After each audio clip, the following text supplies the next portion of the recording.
Agarro el chat, queda ahí, perfecto. Como les dije en el mail, los mensajes, hoy tenemos a un invitado especial que es Franco, que ahí ya lo veo. Vamos a tratar de, a partir de ahora, que ya vamos a tener invitados especiales a cada uno de los encuentros, vamos a tratar de cambiar un poquito la modalidad de trabajo. Entonces, podemos organizarlo mejor en el diálogo. ¿Qué hacemos? Yo, a partir de estos encuentros, voy a exponer una especie de poder situar, situar la época, situar el momento, como venimos haciendo con aportes históricos, y después vamos a darle la palabra a la persona que esté invitada, que van a ir rotando en las semanas siguientes. Para que llegue a alcanzar el tiempo y tengamos un verdadero momento de diálogo, lo que les propongo, si les parece bien, ahora también les leo por el chat, es que haga yo una exposición y después venga la persona invitada y exponga, y después se abra un espacio, digamos, de intercambio, ¿sí? Para que podamos completar. Así que en este encuentro, si tienen algún tipo de acotación o de pregunta, o anótense o tengan a mano, digamos, algo para anotarse, entonces que les queda, digamos, el comentario, duda, pregunta, y después, cuando terminamos el espacio de exposición, hablamos. ¿Sí? No sé si les parecen y están de acuerdo con esa dinámica, digamos, como para organizar. Yo también seguramente en la exposición, después al final, digamos, ahora espacio de no se entendió algo, pero les leo o si alguien propone otra cosa, digamos. Juan Martín Nadia, si alguien propone otra cosa, otra modalidad de trabajo, ¿les parece bien, digamos, esto a partir de ahora? ¿Sí? Repito, entonces sería momento de exposición y primero yo, después las personas o las personas invitadas, y después al final un momento de diálogo en el que ustedes pueden hacer preguntas, dudas, comentarios, lo que fuera. ¿Quedamos así entonces? Por favor, usen el chat. Acuérdense que quedamos que la ausencia de comentarios es no, que no están de acuerdo. Buenísimo. Ahí veo también las manitos. Bueno, es como consentimiento, ¿no? Ausencia de palabra no indica que sí, digamos, ¿sí? Así nos manejamos. Bueno, tenemos una mayoría de 5 personas, 6 personas, así que voy a tomar como lo extrapolo a todas las personas asistentes.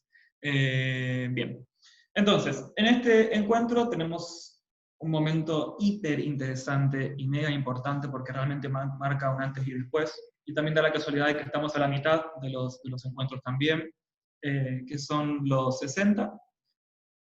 Vamos a hablar un poquito del el camino hacia el Frente de Liberación Homosexual, que fue la segunda, vamos a decir, pero es nodal en cuanto a organizaciones de militancia en la historia argentina de nuestra comunidad.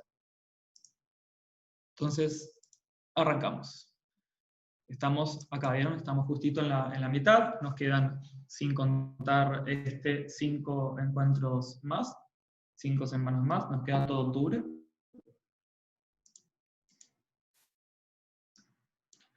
¿Qué charlamos en el encuentro pasado? Básicamente vimos estas revoluciones en los años 20 a nivel europeo, estadounidense, y también en Argentina. Veíamos el tango, vimos algunos ejemplos de transmasculinidades visibles. Y a partir de los 30, esas contrarrevoluciones, a partir del golpe de Uriburu y a partir del mundo, a partir del crack del 29, ¿no? La crisis del 29, los totalitarismos en Europa y en Estados Unidos, cómo progresivamente se va tejiendo esa relación iglesia, ejército y Estado, para la represión, lamentablemente, hacia nuestra comunidad, en especial también, desde los 30 a los 60, vamos a ver qué pasa ahora, y cómo se quiere reforzar ese mito de la familia nuclear, la familia católica, cristiana, mamá y papá, 2 hijos, etc. Para conocer un poco cómo afectó también ya a nivel relatos de vida, psicológicamente, que han dejado una marca fuerte, este tipo de políticas represivas de los 30, 40, 50, traje estos fragmentos que aparecen en el libro de Bazán, de una revista que circuló en el 57 y 58 que se llamaba Los Amorales. Esta era una revista supuestamente científica, digo, a nivel científico como el archivo de ingenieros que vimos, en el que había un espacio de cartas de lectores y mandaban estos comentarios muchas personas de la comunidad que, como vamos a leer ahora, estaban totalmente desesperadas, carcomidas por la culpa, ¿no? Este testimonio dice: mucho tardé en... Mucho tardé en resolverme a escribirles estas líneas, pero sucede que ya no puedo más y necesito unas palabras que ayuden a la solución de mi terrible problema. Soy lector de su revista, cuya lectura sigo, no buscando descripciones sexuales sino soluciones. Tengo 29 años y hasta ahora no experimenté el contacto carnal con ningún hombre ni mujer. Las mujeres no me atraen. Puedo observarlas cuando son bellas, pero la sola idea de tener contacto carnal con ellas me repugna. En cambio, me gustan con locura los hombres y, sin embargo, no me atrevería a tener contacto con ellos. Los temo. Quisiera ser igual que los demás y aparentemente quizás lo sea, pero nadie sospecha que pesa sobre mi cruz, de la cual no sé cómo librarme. Mi voz y mis modales son afeminados y siempre que traté de enmendarme no conseguí resultado alguno. Hay días que mi deseo de ser poseído por un hombre es tal que temo enloquecer al no poder satisfacer mi pasión. Creo, Señor, que no hay remedio para mi mal y que la enfermedad de mi cuerpo y de mi alma es incurable. ¿Qué mal habré hecho para recibir un castigo así? Me acabo de dar cuenta que tengo huevos hirviendo y no los apagué todavía, así que mientras voy a apagar la hornalla, voy a leerlos, si se escriben también, si creen que este testimonio, si hay continuidades con algunas historias ahora. Aguántenme entonces, ya vengo, les leo.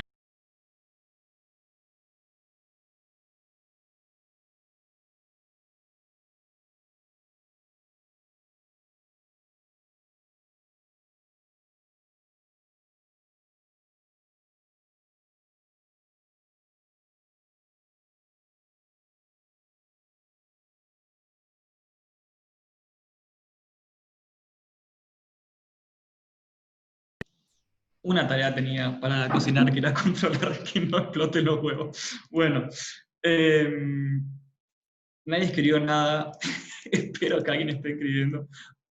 Eh, pero bueno, ahí está, Lucas dice que todas las películas adolescentes. Y ahora que tenemos una persona de 29 años, ¿sí? Y fíjense lo terrible del testimonio, ¿sí? Como está diciendo que no pudo.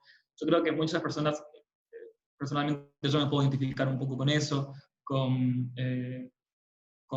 esta cosa de tenerle miedo a los hombres, digamos, como creo que nuestras también identidades maricas, creo que medio que se replica ese objeto que es tener miedo y al mismo tiempo una atracción, digamos, pero entonces está en eso. Y acá traigo otro caso, que es de una mujer. Leo con mucho interés cada una de sus publicaciones, esperando encontrar siempre algo referente a mi caso particular. Empezaré por decirle que tengo 30 años, soy soltera. Desde edad de 8 años estuve internada en un colegio religioso donde a una niña mayor que yo le gustaba acostarse conmigo y acariciarme. Llegó a gustarme el juego y cuando esa niña se fue del colegio experimenté una crisis de nervios y de abandono que no podía expresarle con palabras. Tenía en ese momento 18 años y comencé a conquistar a niñas mayores que yo. Por ese entonces era usual y normal en el colegio que 2 o más alumnas se acostaran juntas en invierno con el pretexto del frío. De esta manera, la práctica de la masturbación dual o triple era cosa corriente. Ahora bien, ya hace años que salí del colegio y a pesar de haber tenido muchos festejantes, no encuentro junto a ellos el placer que experimentaba junto a una mujer. He llegado a mi desesperación a hacer invitaciones a mujeres que me gustaban y siempre he sido rechazado. Hace un año me encontré con una ex compañera del colegio que se había casado y echó a reír cuando le conté mi drama. ¿Por qué, me pregunto, a las otras no les ocurre lo mismo que a mí? ¿Hay alguna publicación científica sobre mi caso? ¿Soy la única que gusta de las mujeres? ¿Podría usted dedicar un número de su interesante colección científica a los que, como yo, padecen de ese problema? ¿Puedo haber leído algo sobre las lesbianas? ¿Es eso lo mío? Fíjense también para el caso de la importancia de educación sexual, nuevamente.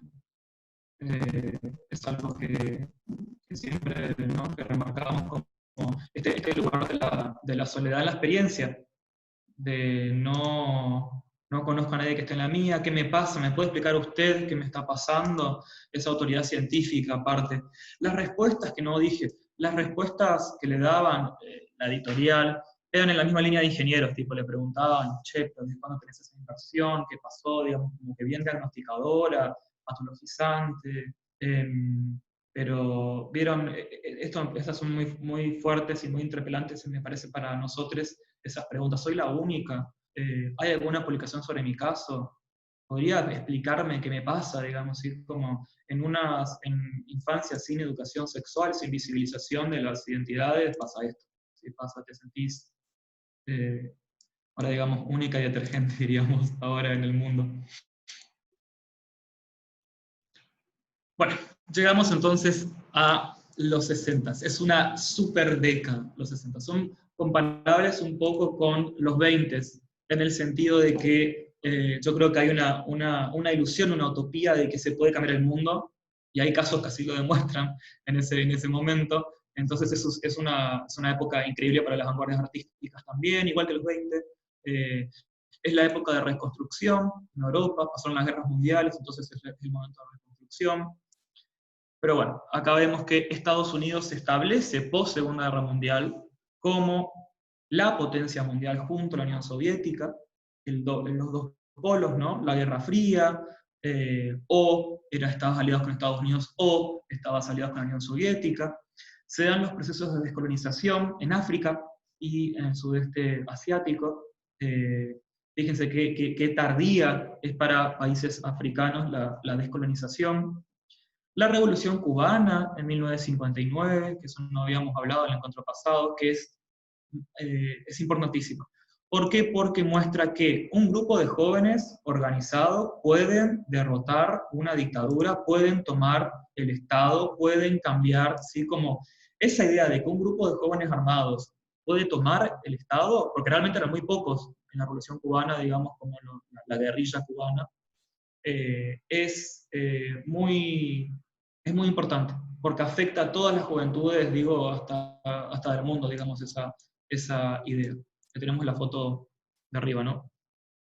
Hay una revolución sexual a partir de, en Estados Unidos, la distribución de píldoras anticonceptivas. Es realmente una revolución sexual porque permite planificar, permite gozar sin el mandato de la reproducción como fin de la sexualidad. Aparece el rock y el rock popular, aparte en Argentina también tenemos el rock nacional que surge en los 60, pero también está, bueno, los 60, ¿no? Sexo, drogas y rock and roll, digamos, como la triada. Acá sí se constituye, como adelantamos la vez pasada, la adolescencia como una etapa más de la vida, adolescencia que tiene gustos propios, consumos propios, el sueño del auto, el sueño de la independencia, ¿sí? Coca-Cola, el gin, digamos, ¿sí? Como muchas cosas icónicas de los 60, los Beatles, Elvis Presley, etc. La segunda ola de feminismos, una segunda ola de feminismos que critica las desigualdades de hecho. La primera ola, esta sufragista, criticaba simplemente la desigualdad legal que había entre hombres y mujeres. Esta segunda ola, a partir de ese libro que tienen ustedes a la derecha, que se considera como el inaugurador, que es La mística de la feminidad, que es de 1963, en donde la autora Betty Friedan, perdón, se va a inspirar o va a ser heredera del libro de Simone de Beauvoir, y va a plantear desigualdades económicas que existen, estereotipos, influencia de estereotipos hacia las mujeres, que tiene que ser ama de casa, que tiene que ser para la reproducción. Fíjense que tardamos 50 años en que se instalen fuertemente en el discurso público este feminismo de la segunda ola, que no es el feminismo interseccional. Esto es un feminismo blanco y heterosexual, que va a ser criticado 20 años después, o mejor dicho, a partir de ahora, digamos, pero este feminismo es parte de estas cosas de la brecha de género, los derechos reproductivos, va a plantear el aborto como demanda.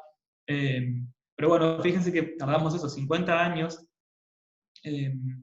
hasta que se establezca como en la agenda pública los reclamos de este feminismo que surge en 1960. Movimientos de resistencia afrodescendiente y en general movimientos sobre grupos racializados también a partir Black Panther, que es importante porque va a ser también una influencia a los movimientos de acá, los Black Panthers en Estados Unidos. Ahí abajo tenemos una foto de los Black Panthers, ¿sí? Como, que también se plantea como un grupo armado también, pero bueno, el reclamo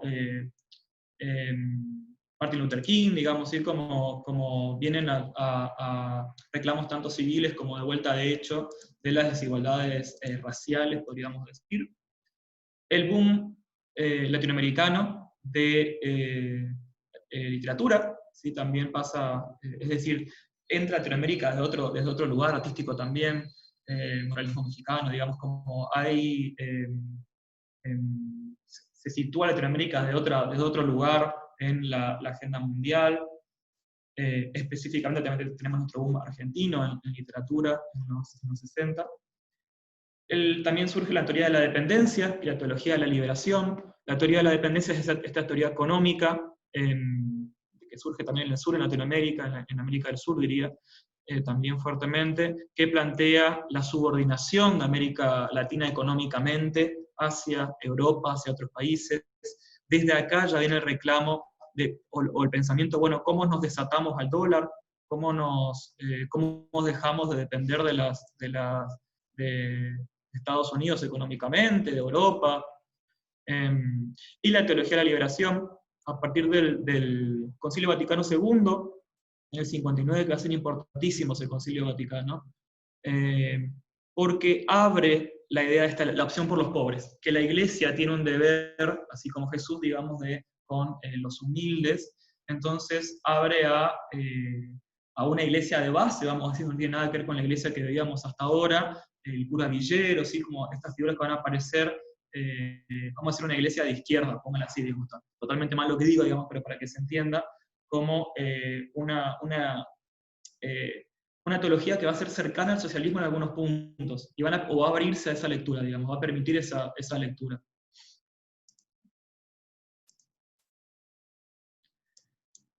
¿Qué está pasando en Argentina hacia los 60?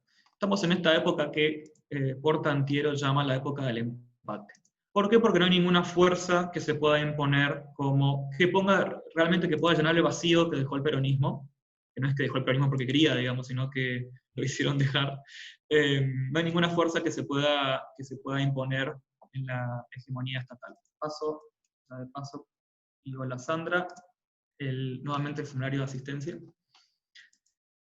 Y acá tenemos estas caritas, ¿no? Estas caritas amistosas. La autoproclamada Revolución Libertadora, 1955, que va a estar Pedro Aramburu, que no grande Pedro Aramburu, después para con montoneros. No y pensar la liberación que va a aglutinar a todos los sectores antiperonistas. Luego la presidencia de Arturo Frondizi, que va a querer instaurar un proyecto desarrollista, no va a poder, no voy a hablar mucho de esto, digamos, pero está pasando esto, hay no hay un sector que se pueda imponer, sector económico, sector ideológico, sector político, que se pueda imponer y mostrar una agenda dura.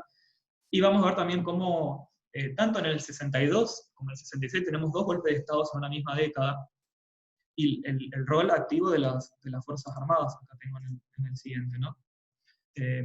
Son democracias débiles o casi no democracias, no solamente por la presencia de las Fuerzas Armadas, sino porque está proscrito el peronismo. Entonces, cuando está proscrito un partido, ¿qué tan democrática es la democracia, digamos?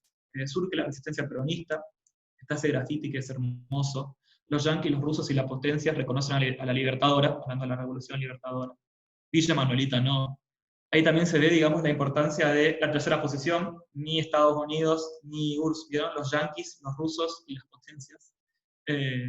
También este mundo bipolar. Y esta lucha entre proyectos nacionalistas versus proyectos liberales, o la gran burguesía industrial contra la libertad terrateniente. Y esto es importantísimo entenderlo. Lo que pasa en este empate también es que hay dos intereses económicos que son contradictorios. La oligarquía, por ejemplo, terrateniente, ¿de qué va a estar a favor? Digamos, un liberalismo, de que no haya control estatal, entonces los precios sí puedan especular con la venta de granos, etcétera, digamos, como no hay retenciones. En cambio, ¿Qué necesita la burguesía industrial, la gran industria? Protección hacia adentro, digamos. Necesita un control de aduana, un impuesto a los productos importados, control de la balanza, control del precio de cambio. Es decir, ningún gobierno puede poner contento al mismo tiempo a estos dos grupos. Y esto marca la historia argentina a partir de ahí, digamos. Porque de vuelta son intereses contrapuestos.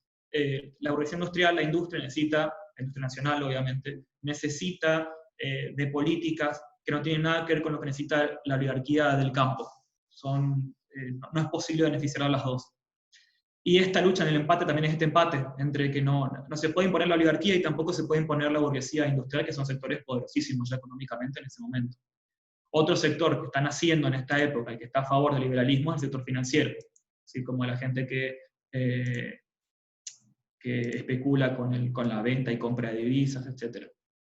Las Fuerzas Armadas van a ser cada vez más un actor político central, como un actor, ahora es imposible pensarlo eso, pero las Fuerzas Armadas en los 60 son un actor político central que puede derrocar o no a un gobierno, digamos, como que puede, y se instaura como que debe gobernar, digamos, cada vez más a un lugar de... antes era, las Fuerzas Armadas protegen el orden, ahora es como las Fuerzas Armadas deben establecer cómo es el orden, pueden gobernar, tienen que hacerlo, digamos, ese es su deber. Finalmente, hay un desarrollo cultural muy importante a partir del 55 de sectores antiperonistas, ¿sí? Como la literatura argentina, digamos, en los 60, como muchos grupos artísticos. Se habla también, fíjense, esta época es la época dorada, los 50, 60, la época dorada de la Universidad Argentina, ¿sí? Con Riccieri y Frondizi, digamos, como que están asociados a sectores también antiperonistas.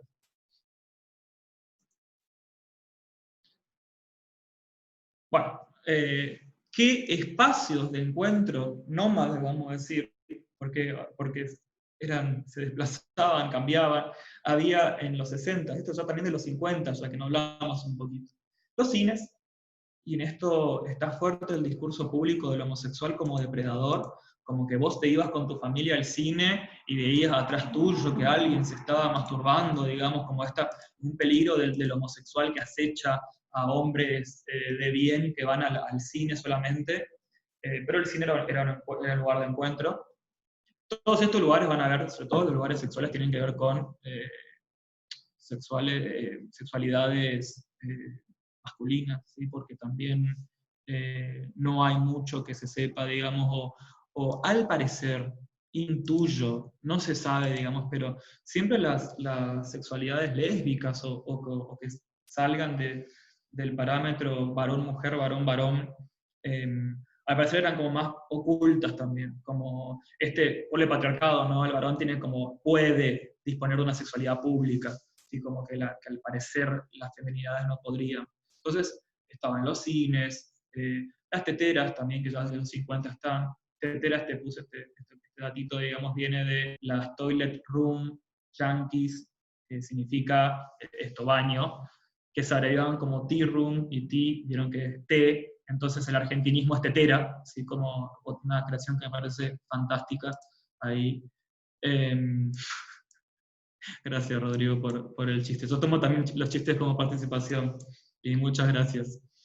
Los bares y whiskerías, que no eran los bares como un bar bailable, digamos, no tenía tanto, era muy diferente de lo que conocemos ahora, que también eran lugares en los que más o menos podían pasar desapercibidos las personas de la comunidad.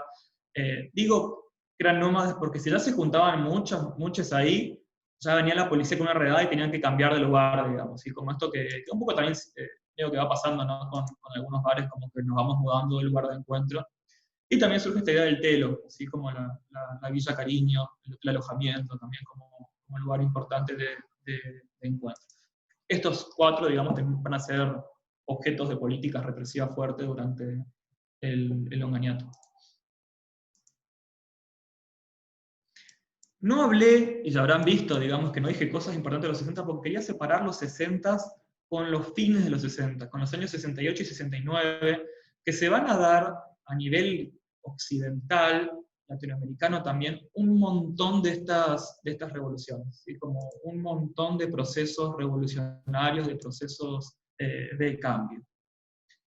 Em, Gracias, Ricardo, ahí también veo el gallinero, es verdad, también, sí, como la ópera también, la ópera era un lugar importante. Pero bueno, la primavera, todo esto es 68-69, la primavera de Praga, donde Praga se va a levantar contra el régimen de la Unión Soviética, el Mayo francés, importantísimo. Esta es la época en la que están surgiendo toda la escuela francesa que leemos ahora, ¿sí? Lacan, Althusser, un joven Foucault, hasta Sartre también, digamos, Sartre está medio desactualizado para esta época, digamos, pero un montón de pensamiento francés que hacen importantísimo, y Mayo francés, para quienes no saben, digamos, fue reclamos estudiantiles a los que se fue sumando reclamos de trabajadores, digamos, como se hizo una gran movilización. Las protestas sobre la guerra de Vietnam en Estados Unidos, así como surge también el movimiento hippie en Estados Unidos, pero esta protesta contra la guerra. Tenemos la presidencia de Kennedy también por ahí, antes, estaba suicidado Kennedy, ya había pasado, pero entonces la presidencia de Kennedy también fue importante como vientos de cambio, pónganle, en Estados Unidos. La masacre de Tlatelolco, en México, que fue el resultado de una protesta estudiantil fuertemente reprimida, terrorismo estatal, porque realmente desaparecieron estudiantes, más que masacre, fue parte de un proceso de genocidio, diría yo. Las protestas por el asesinato de Martin Luther King también, es todo en esta época. Y fíjense en los 70, Kate Millett, que tienen ese libro que les pasé ya la vez pasada, tiene disponible, inventa, digamos, el concepto de patriarcado como lo conocemos ahora, en su libro sobre las políticas sexuales. Fíjense que las fotos de la derecha, salvo por lo que tienen escrito los carteles, no se podría identificar en qué parte, bueno, hay algunas la Casa Blanca, digamos, pero no se podría identificar, y siempre están los mismos actores, como movilizaciones y enfrente de las fuerzas estatales. La primera arriba es estas protestas sobre la guerra de Vietnam, en el medio tienen, estos son imágenes de la masacre de Tlatelolco. Ahora vamos a ver qué pasa en Argentina, porque también estamos más o menos con lo mismo, ¿no? Con estas revoluciones, y abajo el Mayo francés. Por eso una oleada, por eso también los 60 son las primaveras, es una primavera en Occidente también, así se habla, digamos, de los 60 como una gran primavera de los pueblos.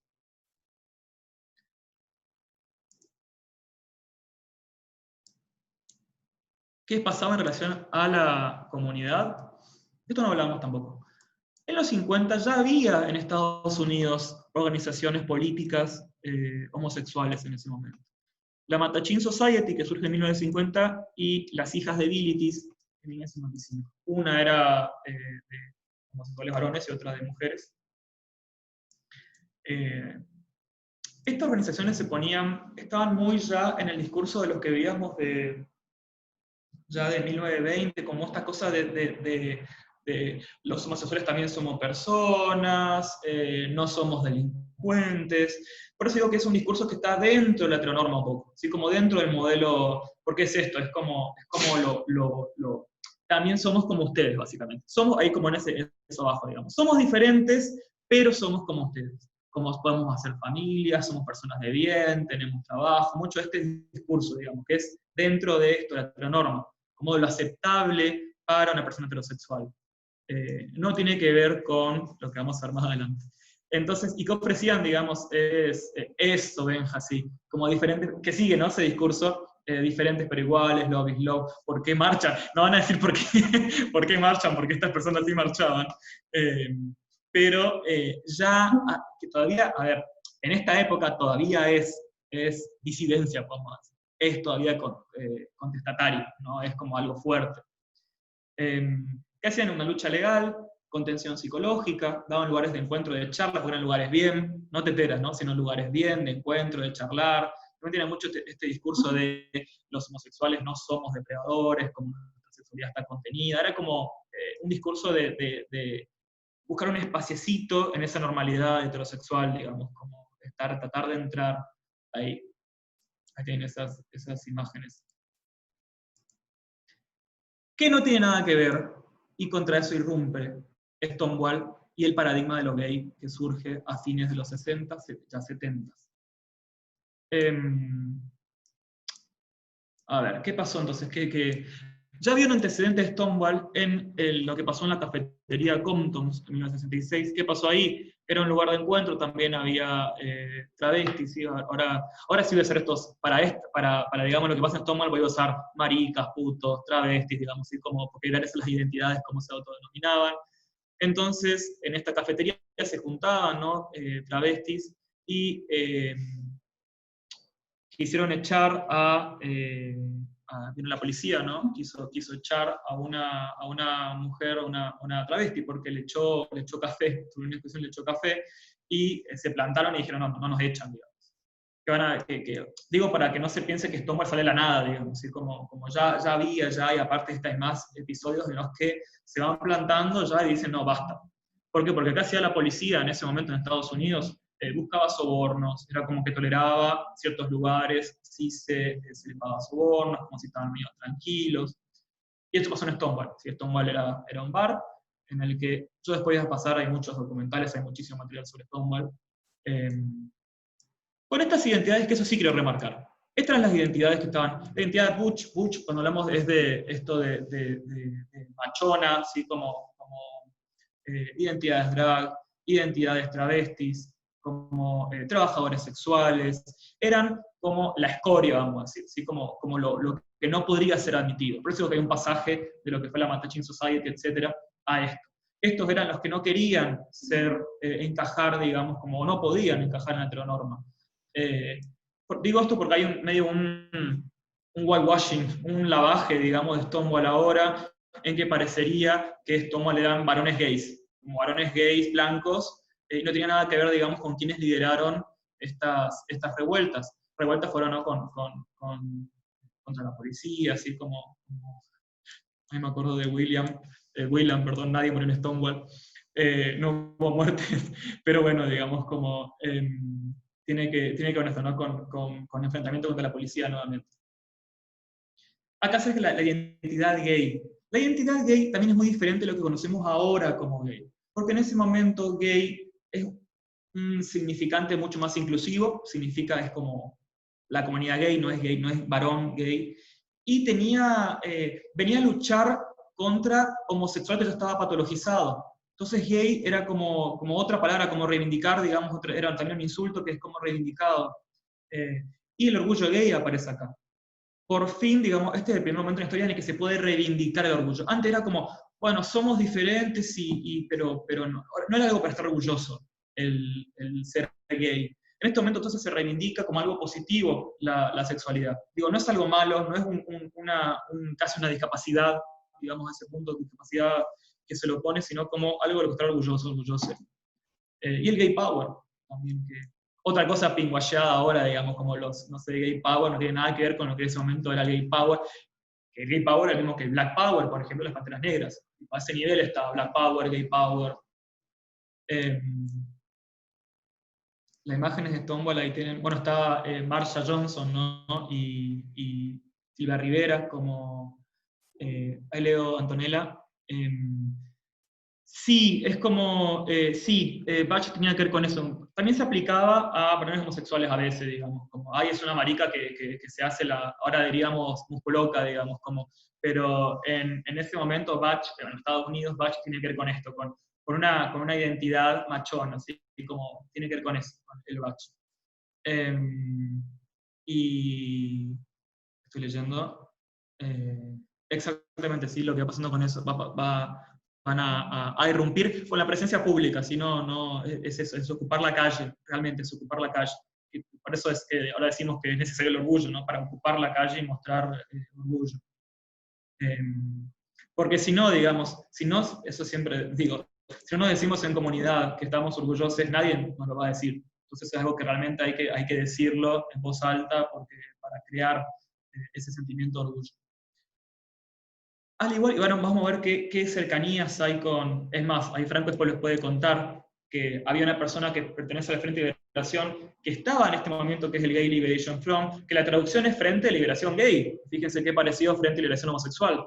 Que también es de izquierda, ¿sí? Como son movimientos que surgen políticamente fuerte posicionados en la izquierda, asociados con movimientos anticapitalistas, con movimientos negros, con movimientos con feminismo, ¿sí? Como se posicionan en la izquierda. Y este ejemplo acá también, el STAR, Street Transvestite Action Revolutionaries, ahí estaba también dirigido por Marsha Johnson y Vera, pero sobre todo fíjense la última foto, ¿no? Ahí se ve, digamos que ahí está Marsha y Silvia, que no es el modelo homófilo, digamos, el modelo de lo esperable y consumible por las personas heterosexuales, digamos, como que se salen de la norma estética de cómo tiene que ser. Esto de, está bien si no se le nota, ¿sí? Como esto, digamos, como no se le nota, esta persona es como, se me nota y mirame, digamos, y es como esa la apuesta política.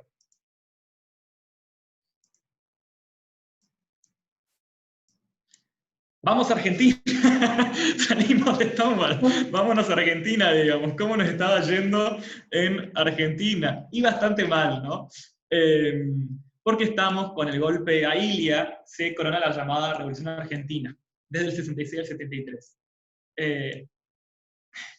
Que hasta queda feo decir esto, pero digamos, es terrible, pero no tan terrible como los 70, así como... y ahí Rodrigo veo que está recomendando. Hay muchos, sí, por eso, material hay un montón de esto. Bueno, también la traes un debate que es re interesante, digamos, también. Sí, es como, no me voy a meter, digamos, pero podemos charlarlo después, más al final.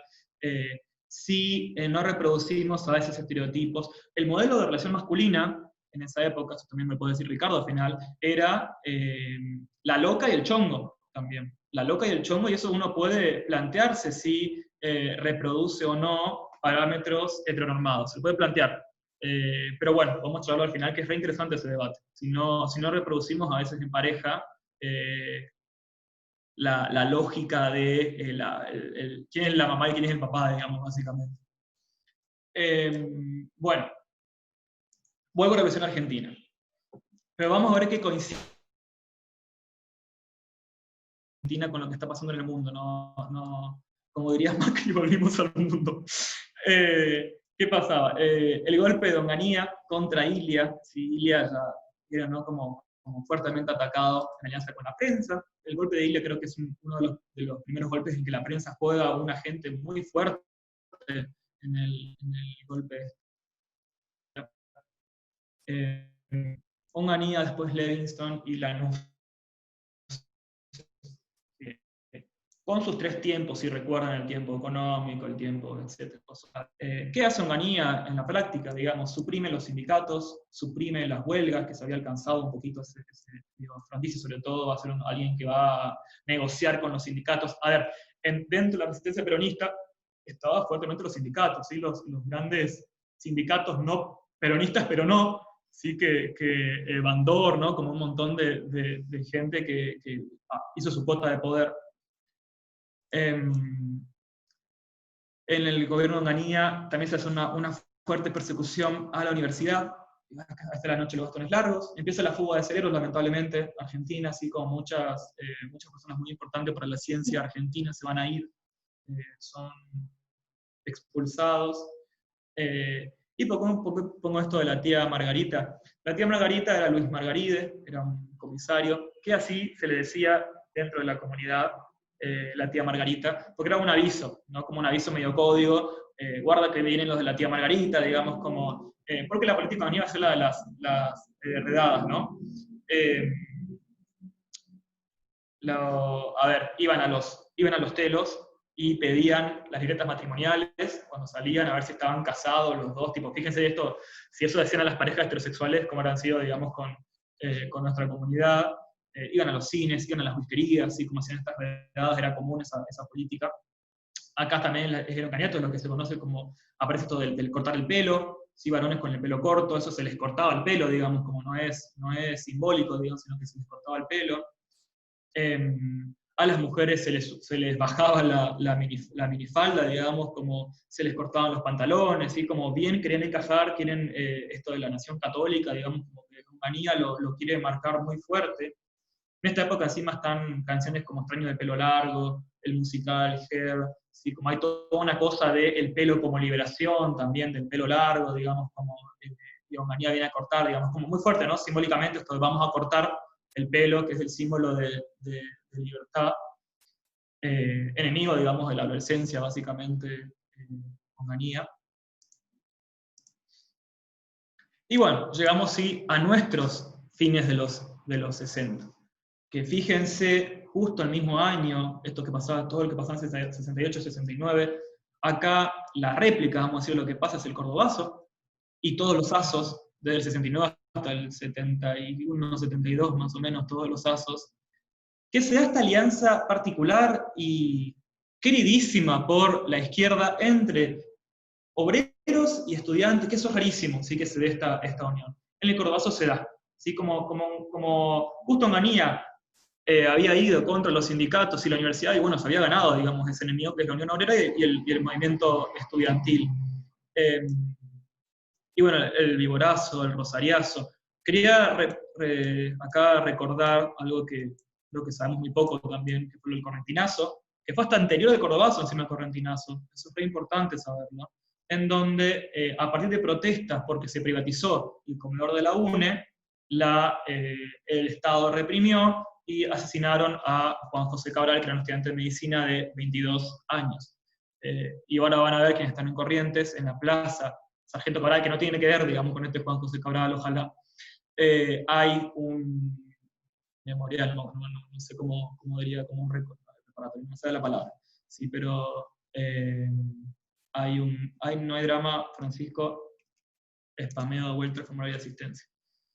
Que me hace muy importante recordar, digamos, que tuvimos, para darle validez a nuestra historia local también, el correntinazo acá nomás. Así que participaron tanto gente de Chaco como de Corrientes, ¿no? Y en los 70 surge Montoneros y el Ejército Revolucionario del Pueblo, el ERP. Me detengo un poquito acá. ¿Cómo, digamos, porque está ligado muy fuerte a lo que va a hablar ahora enseguida Franco? Con la Revolución Cubana, con esta idea de la adolescencia como sujeto político, el joven como sujeto político, va a empezar un montón va a también tiene la Argentina, ¿no? Y esta idea de que la juventud, ¿se dice? La juventud organizada puede tomar a través de las armas el poder político. Heller y Montoneros surgen porque tienen esa idea, ¿sí? Porque en la Revolución Cubana fue eso, fue como bueno, lo podemos hacer.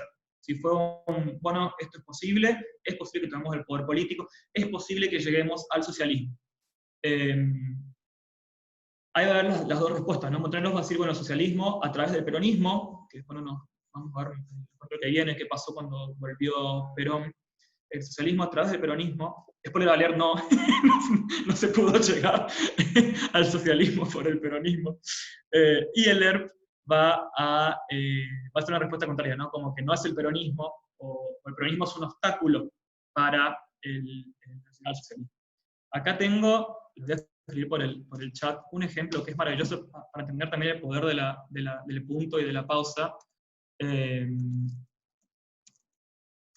Perón evita la patria socialista. Esta era la consigna de Montoneros, digamos, o una de las consignas que estaban. Perón evita la patria socialista. Perón evita la patria socialista. ¿Qué decía el ERP? Esto es hermoso, ¿eh? Le sacaba las comas nomás. Perón evita la patria socialista. Sí, para entender el punto lacaniano, digamos, como para marcar cómo la pausa da sentido el punto da sentido. Ese ejemplo es hermoso, lo aprendí cuando estudiaba sociología. Pero bueno, básicamente esto, Perón evita la patria socialista y era toda una juventud también que se había criado ya después del peronismo. ¿Sí? Después habían pasado ya los gobiernos peronistas o habían tenido su primera infancia. Entonces, a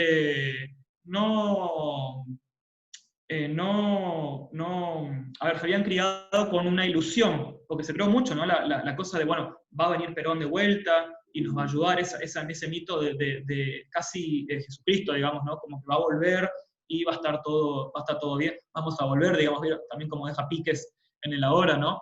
Pero como estaba fuerte esta idea de que iba a venir Perón y se iba a solucionar todo, y la juventud se cría con eso. Como el antiperonismo aparte estaba en pugna, estaban como taladrados un poco con el discurso antiperonista y encuentran en esta lectura heterodoxa, digamos, de marxismo y que se habilita, algunos espacios de los 60 se habilita el marxismo, el gobierno de Frondizi, la lectura del marxismo, crearon esta idea, ¿no? Como, de vuelta, a través de lucha armada hay que tomar el Estado y podemos llegar al socialismo y vencer las injusticias del capitalismo. Pensemos nuevamente que estamos en la época de la Guerra Fría, ¿no? La Unión Soviética o Estados Unidos, así como capitalismo, socialismo, digamos, ¿no? Capitalismo, hasta socialismo barbarie, capitalismo barbarie. Bueno, acá tenemos la imagen, ¿no? La de abajo es del Cordobazo, Sindicato Luz y Fuerza, sindicato muy importante en Córdoba. Y arriba tenemos esto de lo que fueron las marchas después del asesinato del estudiante, ¿no? En el Correntinazo. Una cosa más quería decir, pero ya me olvidé, después lo diré entonces cuando me acuerdo. Y ahora, perdón por sacarte tanto tiempo la palabra, Franco, tenemos tiempito igual, le cedo la palabra entonces a Franco. No, te pedí la presentación, Franco, para presentarte. Te presento la vez que viene, ¿no? Bueno, pero Franco, para quienes no conocen, es estudiante de historia y también investigador marica, y se dedica ahora puntualmente a estudiar el Frente de Liberación Homosexual, digamos, así que quién mejor persona para contarles esto. Así que bueno, me muteo. Gracias. Buenas, ¿cómo va? Sí, me llamo Franco Ramírez, Teta para les amigues. También tengo un podcast ahora. Bueno, al estudiar la historia me di cuenta que pasamos la historia argentina y no nos damos cuenta que existieron fenómenos sociales sumamente interesantes que tienen que ver con una, y ahí da la casualidad que me encontré con las fuentes que generaron este Frente de Liberación Homosexual, que son las revistas Somos, que hay 8 artículos que se dictaron a partir del 73 hasta el 76, y empecé a analizarlos y dije, bueno, voy a hacer una lectura histórica, un análisis histórico acerca de estas fuentes, y lo voy a trabajar aprovechando que en la Facultad de Humanidades existe un espacio como el CIDEG, el Centro Interdisciplinario de Estudios de Género. Y bueno, medio que ahí estoy entrando, estoy empezando una pasantía ahí con una de mis profes, que es una capa, y en perspectiva de género, y de paso para que en el CIDEC también se hable de historia de maricas, de putos, de otras identidades por fuera de la heteronorma, no solo mujeres cis, como las hijas de o las mujeres de. Bueno, empezamos con nuestro mundo, con el que ven ahí en la foto es Néstor Anavitarte, que fue un trabajador del correo. Ahí dales. Ya. Bánquenme un segundo porque tengo. Bueno. Héctor Anavitarte era un trabajador del correo argentino, era comunista, y en el 1967 empezó a debatir dentro del Partido Comunista y dentro del sistema del correo. Se empieza el debate, el tema de la homosexualidad como algo que tenía que hablarse directamente. Héctor Anavitarte termina siendo expulsado casi inmediatamente. Además es interesante porque era un cuadro político del Partido Comunista en ese momento. Este chabón fue invitado para ir al 50 aniversario de la Revolución Rusa en la URSS, en Moscú, la Revolución Comunista. Y también fue y habló acerca de la homosexualidad, que terminó siendo bastante polémico, terminó hablando con uno de los referentes más importantes que existía en la URSS, en términos de sexualidad, que era no me acuerdo, creo que lo puse en algún momento, pero ahora no me acuerdo el nombre, que le dijo algo interesante este ruso, que agarre y que se case, y que se deje de romper las pelotas, y que no importa si es heterosexual, homosexual, que se case con una mujer, y que no hable de este tema porque si no tendría consecuencias, y esas consecuencias sería que lo manden a matar. Él vuelve a Argentina en ese momento, vuelve a debatir el tema de la homosexualidad, ahí se lo expulsa, y en relación a eso, manda una carta al Comité Central en la razón en la que se le envió a atenderse a un psiquiatra también comunista, y se le desvinculó de la juventud del partido, porque él era el referente de la juventud del Partido Comunista en ese momento, en el 67. Para más tarde ser expulsado, obviamente, y con la consolidación estoy nervioso, disculpen, del estanilismo en la URSS, los comunistas adoptaron una postura de que el hombre de que el hombre homosexual y de que la homosexualidad era un signo de decadencia burguesa. En la URSS se derogó la unión civil que había sido habilitada en la Revolución de 1917 y se persiguió a los homosexuales a partir de ahí. Ay, gracias. Esto es mucha.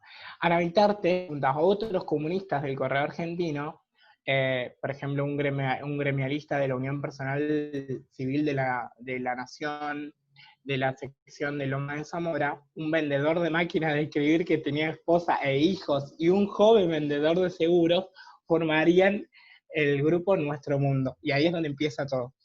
En 1970 se formó la agrupación Profesionales, que esa sería la segunda agrupación. Y ahí es donde iniciamos. Ya, a fines entre el 69, finales del 69 y principios del 70, ya tenemos las dos primeras agrupaciones totalmente, con actividades totalmente distintas. Además, una de carácter sumamente militante y sindicalista, que había putos sindicalistas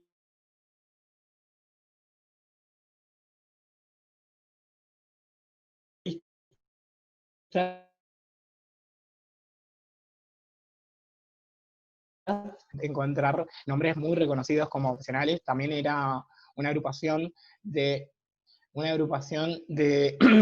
de intelectuales de la Facultad de Filosofía y Letras, de la UBA. Esto también hay que decirse, varones blancos, clase media, también muy blancos. Y ahí encontraríamos nombres bastante interesantes como Manuel Puig, Néstor Perlonger, Juan José Sebrelli. Bueno, él ya... bueno, Sebrelli es un facho, es como la del PRO esta, la que era de Montoneros. Bullrich. La Bullrich, bueno, los putos también tenemos una Bullrich. que Juan José Sebrelli siendo línea fundadora del Frente de Liberación Homosexual, y hoy es un facho que hace marchas contra cuarentena. Ay, me tienen harto. Bueno, perdón. Para seguir. Bueno, el Frente de Liberación Homosexual se inicia a partir del 71 con la confluencia de estas dos agrupaciones, y ahí en una de las... hay un historiador, que es uno de los pocos historiadores que habló de este frente, que investiga acerca de este frente, es Patricio Simoneto, en el que cuenta cuál fue el nombre, cómo se decidió el nombre si era un frente o no, una coalición, y bla, bla, bla. Y en ese sentido, se juntaron en la Facultad de Filosofía y Letras, en un salón así muy random, muy al oscuro, muy siniestro siempre. Y, y, y dijeron, bueno, justamente a mostrar que existía un grupo heterogéneo, pero con diferentes aristas, o sea, un grupo un contingente de personas bastante diversas, bastante interesantes también, y nada, por eso pusieron Frente de Liberación Homosexual, y que después acá también spoileo, fue copiado, fue de inspiración a los diferentes frentes de liberaciones homosexuales en el resto de Latinoamérica y en Europa. Hubo un frente de liberación homosexual en Brasil, hubo un frente de liberación en Colombia, en México, y tenían una relación muy, muy estrecha con el Frente de Liberación en Italia. Bueno, ay, que los quiero. Bueno, este frente para el inicio, entre el 71 y el 72, hasta llegando al 73, diferentes agrupaciones, ahí como Bandera Negra, Católicos Homosexuales, Eros, Grupo Nuestro Mundo, Parque, Profesionales, Safo y el Triángulo Rosa, venían de diferentes ámbitos de la política, desde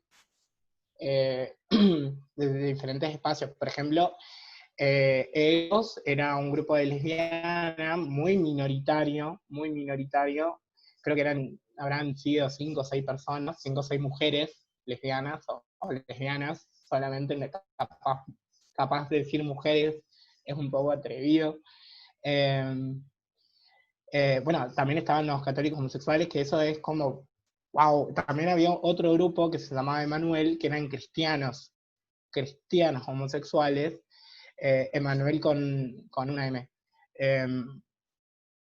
y que pregonaban para mí fue totalmente flashero, pregonaban esta vuelta, como obviamente contextualizando, obvio también,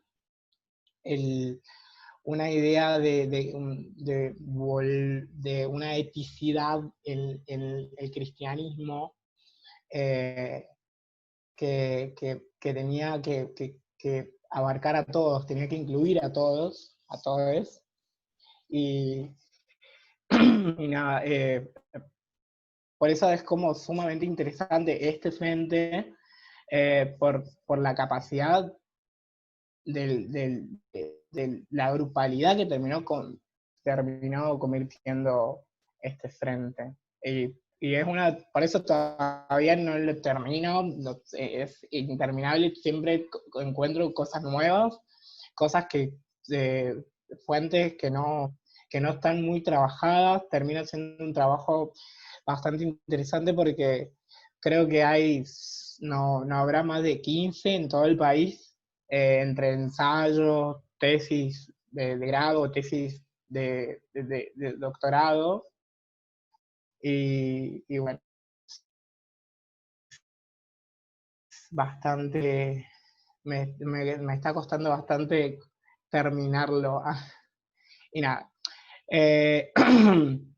El Frente de Liberación Homosexual apareció como una hibridación dialéctica entre un clima nacional e internacional, sumamente convulsivo, confluyendo con los cambios de la cultura de izquierda y la consolidación de una identidad homosexual, la intervención de una coactiva del Estado y la aparición de organizaciones homosexuales radicales en Occidente.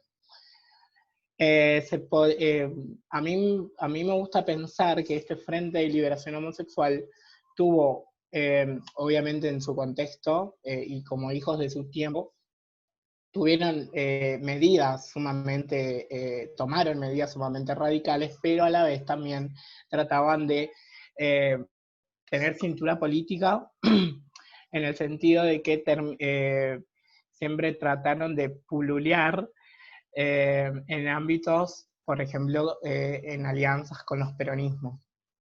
Que no le terminó le terminó yendo bastante mal el peronismo ahí. La verdad que yo como peronista, bastante cuestionables los peronistas en ese momento, tanto de izquierda como de derecha, eso hay que decirlo, tanto los de izquierda como los de derecha. Y la verdad que los partidos tradicionales como la UCR o el Partido Comunista, el Partido Socialista también, no, nada, estaban medio que solos. La verdad que ellos intentaron acercarse a todos a estos grandes partidos, especialmente con el peronismo, y no. Bastante cuestionables los paquis. Bueno, seguimos. ¿No hay otra, Darío? Después ¿O tengo Lucas? ya directamente a Néstor. Bueno, ¿Pasamos? sigo hablando. Dale. Creo que tengo todavía cosas del frente. Perdón. Para. Bueno, también obviamente este Frente de Liberación, hay un historiador muy reconocido que es, ¿qué dice? A ver, católicos homosexuales argentinos. Sí, es una de las agrupaciones. No entendí el chat. Como decía, ahí esto, ¿cómo hace este ciclo? Yo me pongo muy nervioso, la verdad. ¿Sabes cuántas síndromes hacen falta? Ay, marica, pero cállate, mira. Eh,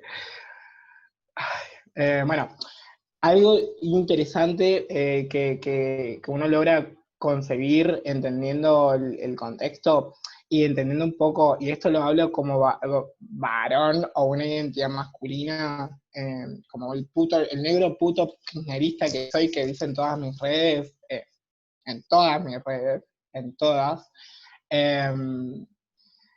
es la confluencia de una migración interna de varones que salían de las provincias, en general de las capitales de las provincias del interior, se iban para Capital o para el Gran Buenos Aires, o lo que hoy llamamos AMBA, que me tiene encantado el porteñocentrismo, me tiene encantado.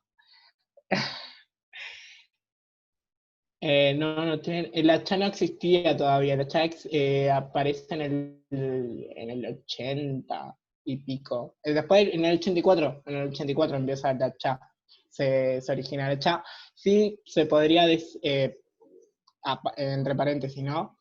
Se puede hacer unas comparaciones en términos políticos del Frente de Liberación Homosexual y la CHA, pero creo que bueno, en síntesis, el Frente de Liberación Homosexual quería ser un cascote contra una vidriera.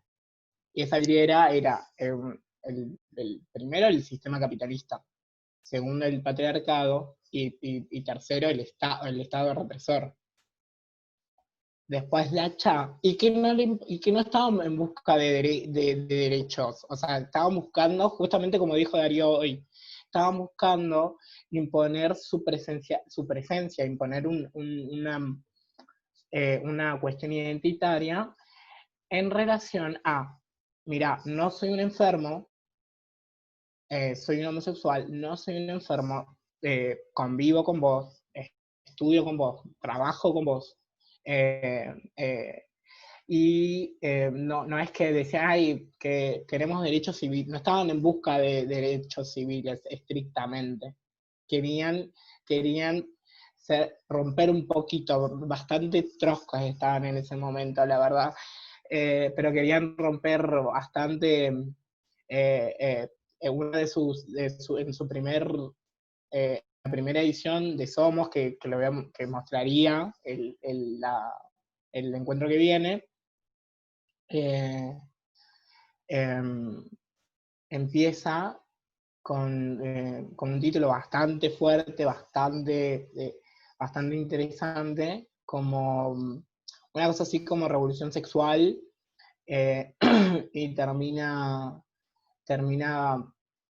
imponiendo palabras sumamente fuertes como hay que ir contra la heteronorma, hay que ir contra este sistema que nos oprime, tipo palabras que hoy seguimos utilizando.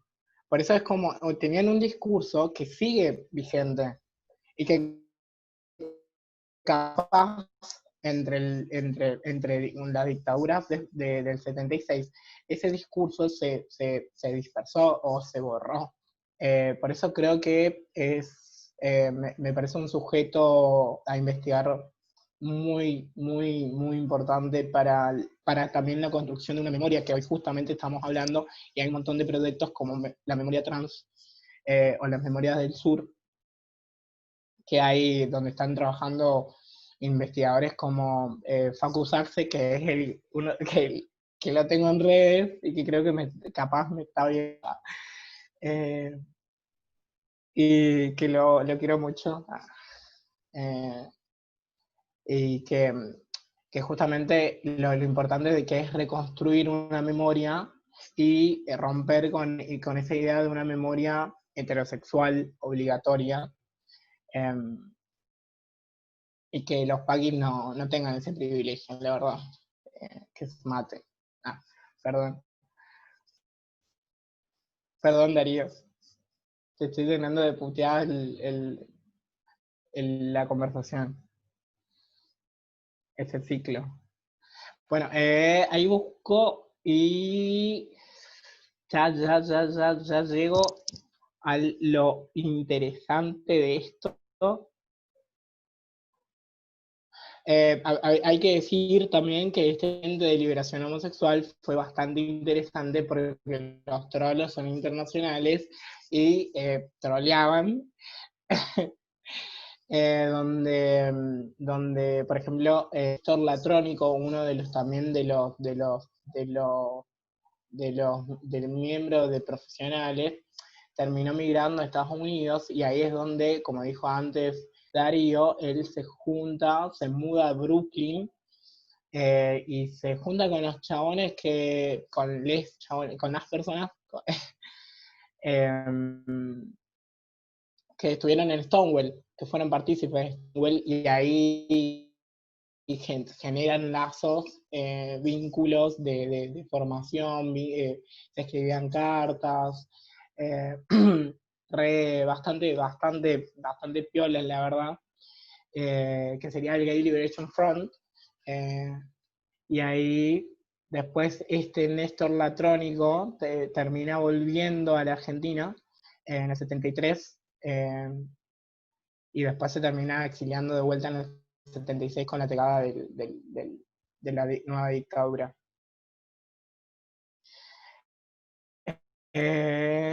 Y sigo con Néstor y ahí. Bueno, ¿querés cambiar el power? Ay, bueno, ahí lo tenemos a la reina de todo, la reina del Frente de Liberación Homosexual. eh, y la verdad que una de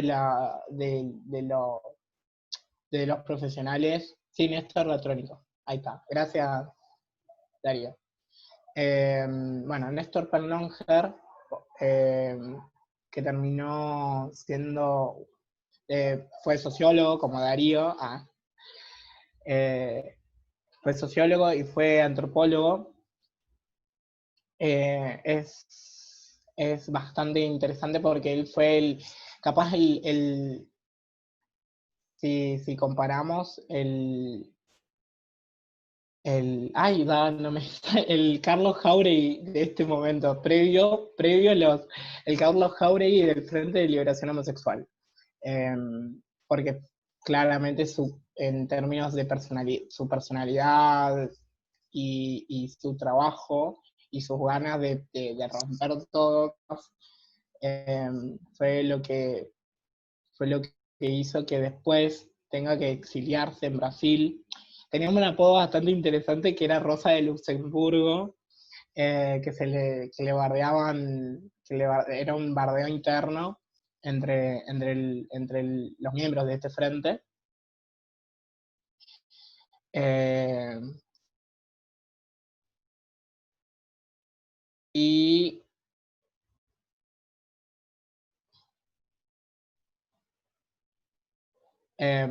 perdón, me pongo nervioso y cuelgo. Bueno, Néstor Perlonger hoy publicó libros que hoy podemos ver, habló también en esos libros como Prostitución Masculina, donde hizo toda una tarea de sociología cuando ya estaba exiliado en Sao Paulo, que es la capital del trabajo sexual en Latinoamérica, y hablaba de cómo los diferentes nombres que tenía, por ejemplo, el trabajador sexual pasivo, el trabajador sexual versátil y el trabajador sexual activo. Grinder, morita de la envidia. Bueno, para volver a algo un poco más serio, el, el Néstor Perlonger en el 70, viendo que él tenía, que se venía la dictadura y algo bastante más heavy, porque aparecían cartas antes del 76, le aparecían cartas en su escritorio en la universidad, y en su casa. Decide quedarse en Sao Paulo, y ahí vive hasta el 92. Y ahí hizo toda también escribió. ¿Recordás otro libro que escribió Perlonger, No María? sé si tengo bien los libros, eso quería avisarle igual. Yo después voy a subir las antologías de poemas, tiene un montón de poemas, tiene Claro, ensayos sí, de también, poemas digamos, tiene él. Sí, sí, pero son sí. todos post-mortem, ¿viste? No sé si en Sí, vida no sí. recuerdo la verdad que publicó. Claro, sí, sí, sí. Bueno, y él. Bueno, él fue el ideario de todo, el líder y de todo lo que fue, de todo lo que fue la organización, como le dije, estas alianzas. Él también terminó haciendo alianzas con Panteras Negras en Estados Unidos, eh, donde se mandaban cartas, y los Black Power, también Black Panther, eh, mandaban y tiraban instrucciones de cómo, en una de las revistas Somos aparecen como instrucciones de cómo agarrar y hacer como una marcha, sumamente polémica, y tomar, no sé, el Estado. Bastante trosco, bastante. Em, Si querés, Franco, eh, ya no sé si tenés cosas más, digamos, como para para decir específicamente o voy pidiendo que pongan preguntas ya o Sí, quieras? Dale, dale, termino dale, con dale, dale. las elecciones del 73 y así ya, y Dale, ahí cierro dale, con... dale, dale. Dale, dale. Dice mi que al calor de las elecciones del 73 y la reapertura democrática, el PLH creció en número y concentró varias agrupaciones. Y ahí, bueno, ahí aparecían. Y donde se terminó, bueno, por ejemplo, también, eh, nada, estoy nervioso. Eh,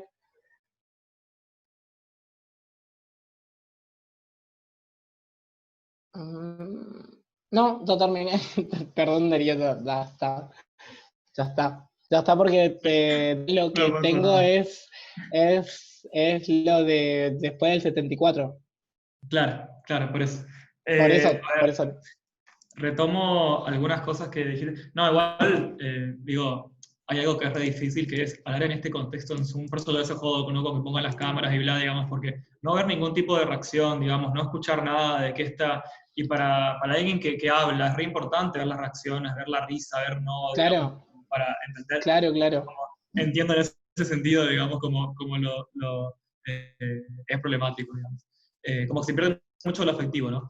Yo estuve Claro, anotando algunas cositas en cuanto a lo que dijiste, vamos, son otros puntos para seguir pensando, digamos, como... claro. em, algo era que el trotskismo, digo, más allá de los chistes, era una Sí, lectura importante en Latinoamérica porque era una lectura no estalinista, digamos, entonces claro. fue como re importante porque era habilitada, digamos, como más aparte de Trotsky en México y bla, digamos, como las cosas que Sí, como se había habilitado y era muy, muy importante. Y aparte también Perlonger, esto, viste, que decías, como que el frente era la heterogénea y se mataban, digamos, como gente que se sí. va saliendo, gente como porque tenían estas cosas, tenías gente como Perlonger que era, bueno, vamos a tomar el Estado y gente que nada que ver, digamos, gente como, bueno, no, Obvio. quiero casarme, no sé, digamos, como... Sí, eh, después, también esto de las trayectorias, de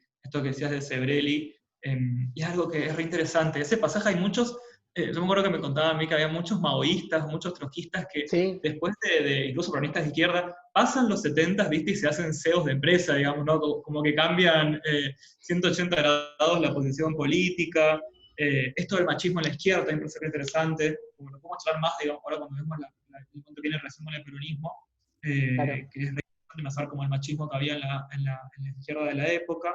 Eh, y estos encuentros también que se daban por eso es importante ver el mundo, ¿no? Entre gente del FLH y otras Obvio. agrupaciones que había en Latinoamérica. Yo la verdad que eso una culpa mía, digamos, que tengo que confesar ahora, como que no estoy hablando mucho de qué está pasando en Latinoamérica en cada cuatro. Pero digo, también es importante porque se dan muchos paralelismos interesantes Claro. en Bueno, Latinoamérica. bueno, me faltó también que hubo un cierto frente, un mínimo frente de liberación en Chile, pero fue más reaccionario al golpe de Estado Sí, claro. en el 73, el golpe de Estado de Pinochet, que lo hace Pinochet Creo que esto lo a... cortamos, ¿no? Esto lo cortamos, Sí, pero creo que sí, es en el 74. No sé, creo. La verdad Salvador no. Allende, perdón. sí, Ah, 73, 74 por ah, ahí fue. sí, Ahora sí, ya, sí, ya sí, averiguo, ¿eh? sí. Ya me Que a pasan eso por la quiero hacer cucaracha. referencia ahora cuando podamos opinar. Me parece. Sí, Si querés cuando hablar, si quiera. querés hablar, Sí, Ricardo. Ricardo, Mira, acá está, Ricardo. yo tengo anotado un montón de cosas. La teología de la liberación me llega a través de mis padres a mí, que eran militantes Mm, católicos, que desencadenan el social cristianismo, que su manifestación política es la democracia cristiana, por eso milité en la democracia cristiana. La teología de la liberación para mí tiene una crítica que nunca habló de la homosexualidad. Hablaron de aborto, de los pobres, a ver, hay una anécdota que yo no me voy a olvidar nunca, que es el tema de qué significa el milagro de los peces. Y bueno, que pusieron todos, tenían una visión más socialista de la cuestión, pero en serio socialista. de que pusieron todos los peces en común y repartieron, entonces poniendo todo en común sobra. Esa es para hacer una síntesis, lo que en muchos aspectos pregonaba la teología de la liberación, pero no tuvo un análisis que no es casual, porque somos los olvidados de la historia. Como Latinoamérica es la olvidada de la historia, en ese sentido, Chile es fundamental y me parece grosero si no lo hacemos desde un análisis de punto de vista político, porque demostró que el socialismo puede llegar al poder, no tomar el poder, y sin embargo le tomaron el poder, por lo que la derecha critica que son las fuerzas terroristas, porque Pinochet era un terrorista. Entonces, esa contradicción permanente de que cuando lo hago yo está bien, y con mis amigues, y cuando lo hace el otro lo medimos con otra vara, que es actual, es como se infunde el odio. Entonces, Claro. lo de los no solo cine, sino Teatro Colón. Para mí también el otro error que cometemos nosotros, tenemos demasiado puesta la vista en Estados Unidos y en Europa, y nos olvidamos de Latinoamérica. Móvil Chile es un movimiento muy interesante, y fue antipinochetista desde antes. Yo tuve la suerte de hacer cursos con gente de Chile, con una federación CRESFOR que se llamó, y ellos transportaban armas, las chicas trans, en la época más dura del pinochetismo. Entonces hay un análisis político distinto, me parece. Lo mismo que la simetría que hacen entre Perlóger y Jáuregui, y bueno, hay sectores que discutimos ese tema. Jáuregui fue excelente, es mucho lo que hizo, pero aburguesó el tema de la lucha de los... no olvidarse de eso, o sea, porque le conviene al mercado que sea así. O sea, a nosotros nos conviene el mercado. Una pregunta, yo sé mi respuesta. Después, ahí recuerdo no spoiler. Después cuando hablemos de Jáuregui es re interesante. Yo también tengo muchas líneas para pensar en comparación con... Bueno, perfecto. Yo también soy Team Perlonger, no Team Jáuregui, pero sí lo podemos recharlar. Claro, por eso yo por eso lo traigo ahora.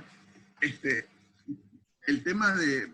A mí cuando hablaron de las publicaciones, después seguramente lo van a mencionar, yo las primeras publicaciones que tuve contacto siendo adolescente con los dineros que recibía de la mesada fue la revista Diferente, y que seguía la línea de todo eso.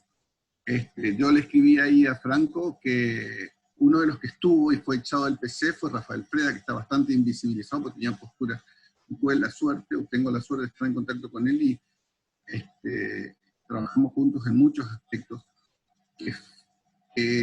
Tiene sus cuestiones también, como todos los militantes tenemos, de posturas extremas. Por eso lo desde él, y no me sale el nombre ni siquiera, pero es absolutamente entendible, porque era un frente, y que era como el Frente Amplio en Uruguay. O sea, abarcaba a todos porque la reivindicación era otra desde el punto de vista. Y una de las cuestiones que discutía el Frente de Liberación Homosexual, según Rafael Freda, repito lo que escuché de él, es que ellos no querían matrimonio ni nada de eso, porque eso es burgués. O sea, teníamos que romper el modelo con todo. O sea, partir el modelo. Para partir y ser realmente anticapitalista hay que romper con todo. Pero romper en serio, no a través de las armas, sino la ruptura de lo intelectual. Por eso de, yo noté acá primavera intelectual, el tema del Mayo francés, todo eso, se quedó en la burguesía blanca, y nosotros miramos mucho eso. No contiene, como está pasando en estos momentos, y ojalá siga pasando, a los sectores más vulnerabilizados y oprimidos de todo este sistema. Entonces, que son los verdaderos partícipes. Por eso Tosco, en el Cordobazo, logra la unidad con los estudiantes, porque los estudiantes progresistas que intentaban hacer algo siempre criticaron lo intelectual de las universidades, o sea, que les faltaba contenido realista, que es una visión latinoamericanista de las cuestiones. Por eso la Alianza Obrero, no es que la izquierda está enamorada, la izquierda se copió eso, pero no tiene autocrítica desde mi punto de vista, en el sentido de que ellos sienten que Perón les robó los sindicatos. No, ellos no supieron capitalizar su trabajo. Es como le decían los comunistas en Vietnam a la Iglesia Católica: ustedes le enseñan a leer y nosotros le damos los libros. Por eso la gente es comunista. Entonces nosotros tenemos que aprender de esa visión de la historia. Por eso es muy importante esto, por una formación política, no partidaria, política. La cuestión es política, porque si no vamos a perder lo que hemos ganado. Los derechos son mucho más profundos que únicamente la existencia de las leyes, en muchos casos, como en el caso de la ley de las identidades, de identidad de género, y se cumple para decir que cumplimos. O sea, la pelea sin violencia tiene que ser desde las organizaciones no gubernamentales para que el Estado se haga cargo. No tenemos que ser las organizaciones sociales las que resolvamos las cuestiones que tienen que resolver. Eso es muy de Vita. A mí me encanta eso. O sea, sí, exista la sociedad de las damas que presidía la esposa del presidente. Pero a mí no me interesa. Para mí tiene que resolver el Estado. Los dineros públicos tienen que servir para eso. Tienen que capitalizarse y tienen que ser administrados a través, y los controles son de las organizaciones no gubernamentales, las exigencias y los controles. Y hay una cosa muy interesante con el tema de los incendios. Dice, la cuestión es muy simple, un meme. Una ONG consigue que en el terreno donde quieren hacer un mega emprendimiento inmobiliario tenga fallos a favor suyo. Y bueno, ocurre el incendio. Eso son lo que está pasando con los lugares de recursos naturales. Y eso es lo que nos pasa a nosotros. O sea, nosotros tenemos las migajas de las cosas. En realidad es mucho más profundo desde mi perspectiva. Por eso es muy importante. Y el Frente de Liberación Homosexual tuvo ese criterio.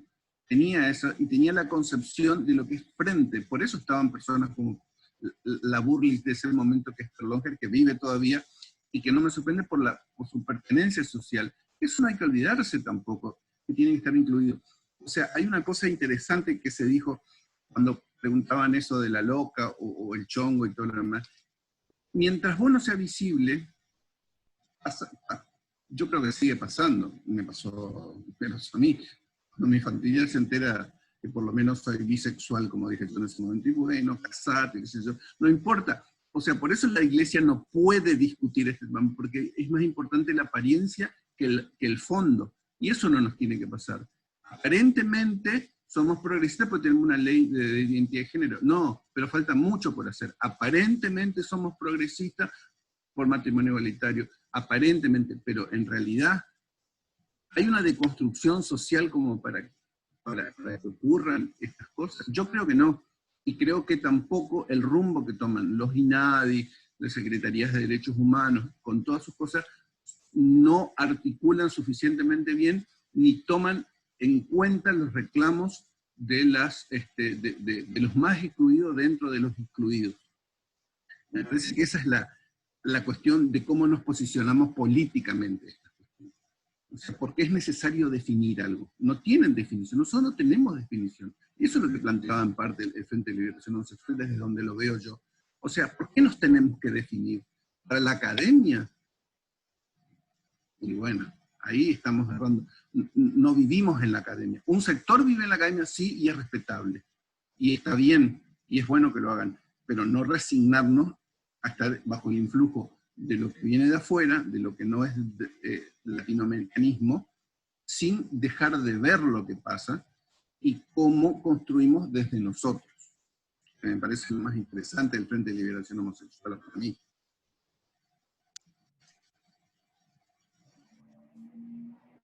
Creo, Franco, sí. Sí. No, gracias Ricardo por tanto aporte, la verdad te puedo hacer algunas entrevistas para la próxima.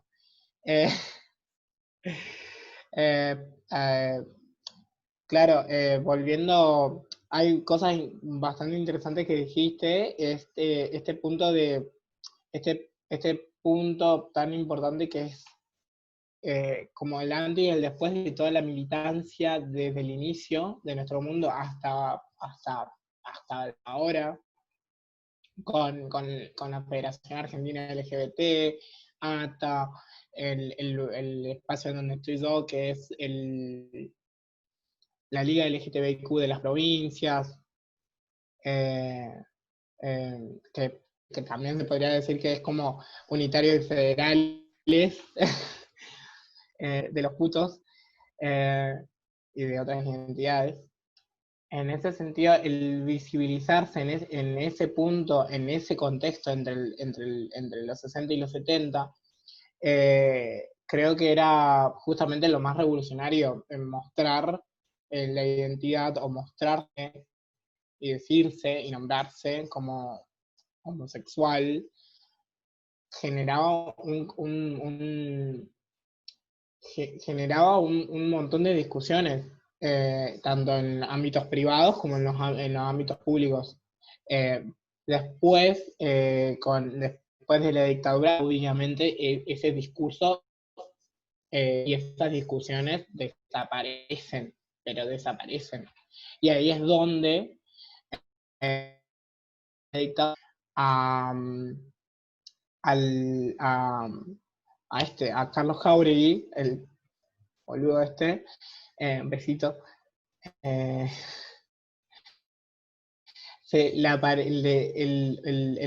rabino que estaba al frente de la CONADE en ese momento, en el 84, le hace llegar a Carlos Jáuregui un documento donde aparecían 400 personas, 400 nombres de personas, con una lista, obviamente era una lista negra, ¿no?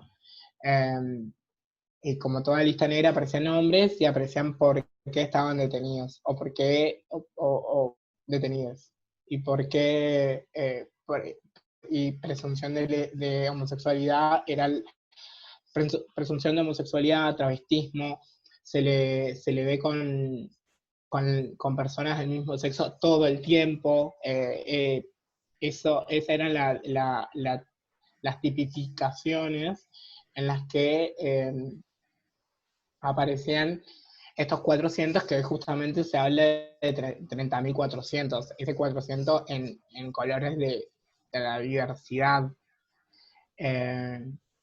Y que hoy justamente también termina siendo controversial para algunos sectores que tratan obviamente de imponer ese número de 30.000 desaparecidos, y no decir 30.400 desaparecidos, ni con la E, no te quieren ni incluir la E. Son, la verdad, bastante cuestionables estos varones heterosexuales que tratan de salvaguardar el privilegio de una memoria que nunca fue heterosexual, pero la tratan de salvaguardar en esos sentidos. Una memoria heterosexual y cisgénera, además. Y sumamente binaria, obviamente.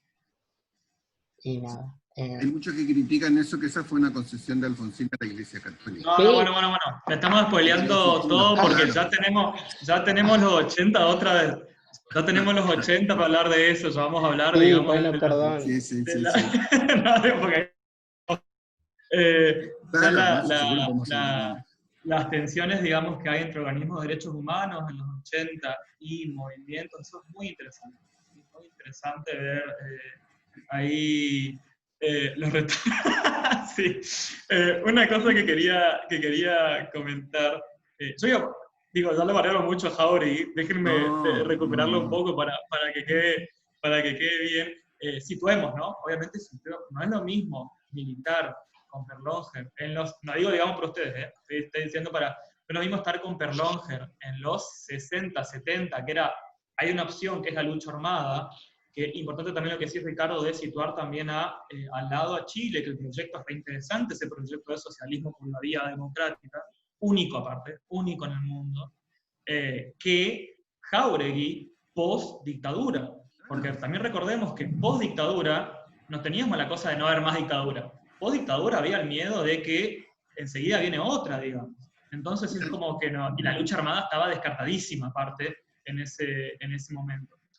Sí es interesante ver, y lo vamos a charlar también después, que sí desaparece esta asociación con otras luchas anticapitalistas, digamos, como que eso sí un poco con la CHA, digamos, como que medio vamos a decir, hace agua, que también es un logro de la dictadura, también podemos decirlo, digamos, pero la dictadura, y el encuentro que viene fue muy, muy, muy efectivo. Bueno, hiper efectiva la dictadura. Vamos a hablar de los intereses que hubo en los 70 y que lo que quiso la dictadura lo logró y lo sigue logrando, digamos, de quebrar estas agrupaciones. Quiero, por favor, si alguien se anima a comentar, digamos, alguna otra voz hasta ahora, que es un ciclo de charlas, sí, por favor, es un ciclo de charlas, supuestamente. Así que si alguien se anima a comentar, preguntar, teniendo gente aparte como Franco y Ricardo que quieran alguna pregunta sobre el frente, alguna pregunta sobre algún comentario, alguna reflexión. Para mí es tipo, también puede ser que dejen nomás y se van a hacer otras cosas y dejan, viste... Mira, te voy a poner como ejemplo lo que está pasando ahora. Yo con todo esto me puse a hacer un listado de gente de Dado para arriba como para que esté viva y que pueda contar la historia en primera persona. Y por mí o por interpósita persona estoy preguntando si se animan a hacer la competencia, seguir a los nombres y te dicen, bueno, vemos más adelante, o sea, los viven, o sea, eso es un absoluto triunfo de no solo la dictadura, Totalmente. Lo terminó de cerrar. Totalmente. Pero la supervivencia, eso, que no estoy bardeando a Jáuregui, por lo contrario, yo creo que uno hace lo que puede dentro de lo que puede como todo. Obvio.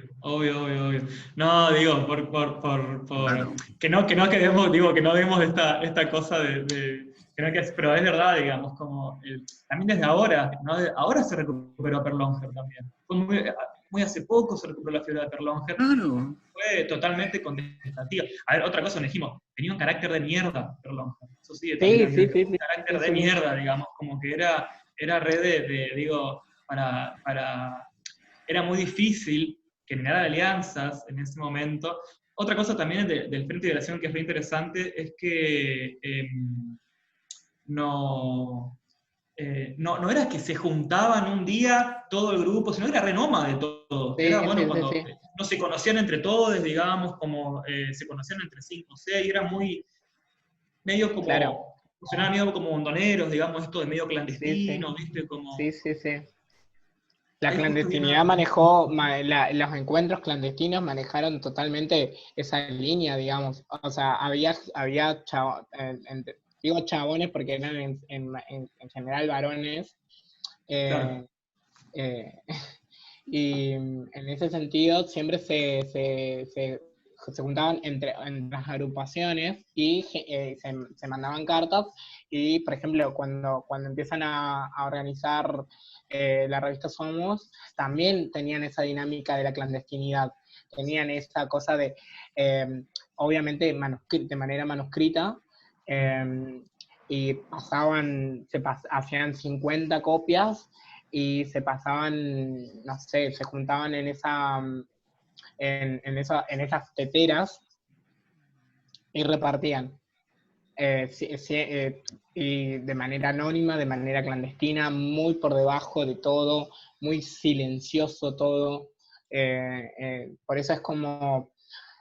por eso hoy tampoco no se escucha, no tiene vos decís la revista Somos, y la verdad que nadie, muy poca gente lo entiende siquiera, digamos, o sabe, o en algún momento entendió que existió, que eso es algo importante.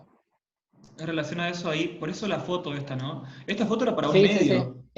Por eso no es que son del Ku Klux Klan, ¿no? No esto tiene que ver con que eran un medio, tenían que estar tapados. Tenían que estar tapados porque no se podían exponer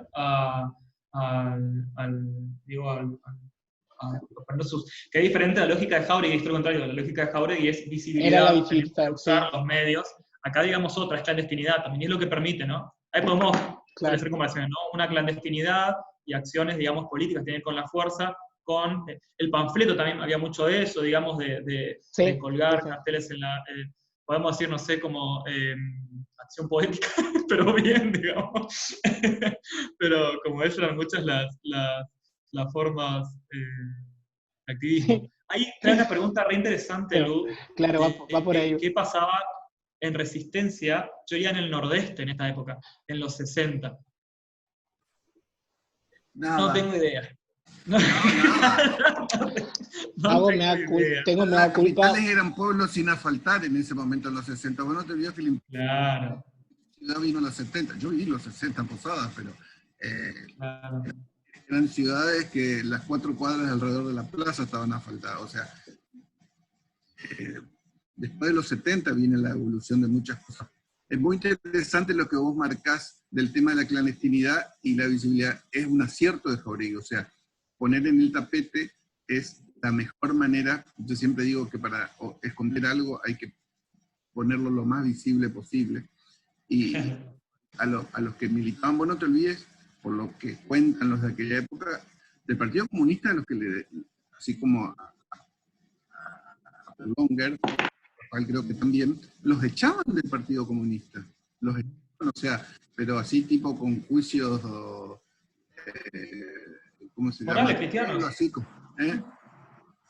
No crean juicio cristiano, digamos, como la moralidad cristiana venía Exactamente, cambiaron la moralina cristiana, que la ortodoxa es mucho más fuerte todavía, mucho más conservadora, por el decir que es un desvío de la burguesía, es un vicio del capitalismo.